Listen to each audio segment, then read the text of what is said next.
অসমৰ সন্মানীয় মুখ্যমন্ত্ৰী ডক্টৰ হেমন্ত বিশ্ব শৰ্মাৰ নেতৃত্বত আমি সমষ্টিভিত্তিক উপাসনা স্থলী হিচাপে এককালীন বিভিন্ন মঠ মন্দিৰ নামঘৰৰ এটা পুঁজি ধাৰ্য কৰা হৈছিল আৰু সেই নিমিত্তে আজি বহুকেইটা দিন যাবত আমি সকলো মঠ মন্দিৰত গৈ পেলাই আমি এই সংস্থাসকলে যিসকল সমিতি যিসকল আমাৰ মুৰব্বীসকল আছে কনষ্ট্ৰাকশ্যন কমিটি আছে তেওঁলোকক চৰকাৰে দিয়া অনুদানটো আমি অৰ্পণ কৰি আছোঁ।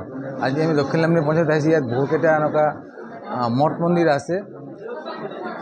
চৰকাৰে দিয়া এই অনুদান আমি তেওঁলোকক অৰ্পণ কৰিছোঁ আৰু চৰকাৰে দিয়া যিবিলাক নিয়মাৱলী তেওঁলোকক অৱগত কৰাইছোঁ।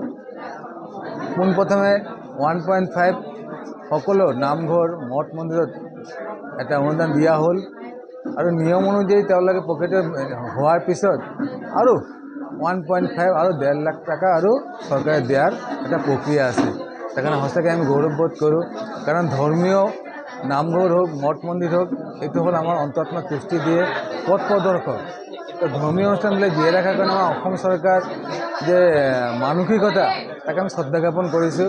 আমি আশাবাদী অহা দিনত আমাৰ কেন্দ্ৰ চৰকাৰ আমাৰ অসম চৰকাৰৰ যোগেদি আৰু যিবিলাক এতিয়া দিব পৰা নাই মঠ মন্দিৰ নামঘৰ নিশ্চয় চৰকাৰে অনুদান আমি দিয়াত আমি সক্ষম হ'ম। লামডিং সমষ্টিৰ 200 আমি এনেকুৱা চৰকাৰে দিয়া অনুদান পাইছোঁ। অলমষ্ট মেক্সিমামখিনি দিয়া হ'ল, কেইটামান বাকী আছে, যিহেতু পঞ্চায়ত নিৰ্বাচন আছে দিব পৰা নাই। এইটো কালি পৰহিতে শেষ হৈ যাব।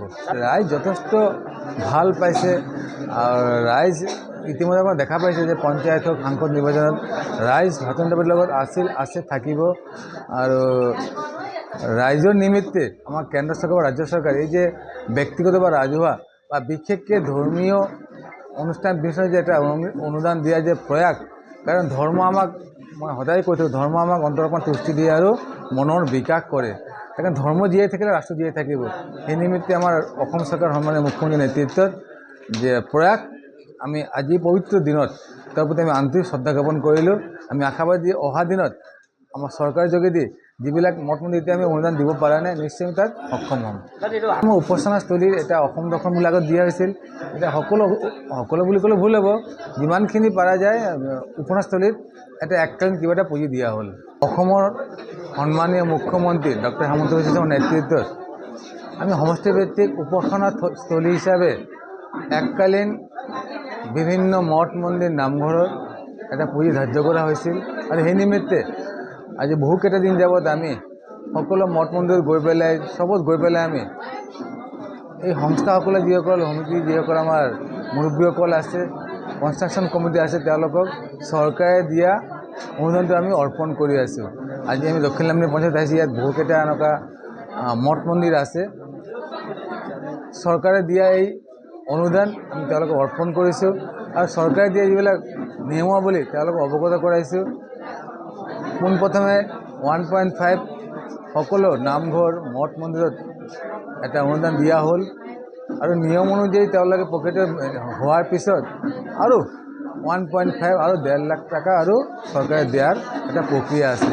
সেইকাৰণে সঁচাকৈ আমি গৌৰৱবোধ কৰোঁ, কাৰণ ধৰ্মীয় নামঘৰ হোক মঠ মন্দিৰ হোক এইটো হ'ল আমাৰ অন্তৰাত্মাক পুষ্টি দিয়ে পথ প্ৰদৰ্শক। তো ধৰ্মীয় অনুষ্ঠানবিলাক জীয়াই ৰখাৰ কাৰণে আমাৰ অসম চৰকাৰ যে মানসিকতা তাক আমি শ্ৰদ্ধা জ্ঞাপন। যিকোনো খবৰৰ বাবে যোগাযোগ কৰক 7099017330 লগতে 7099017110 নম্বৰত।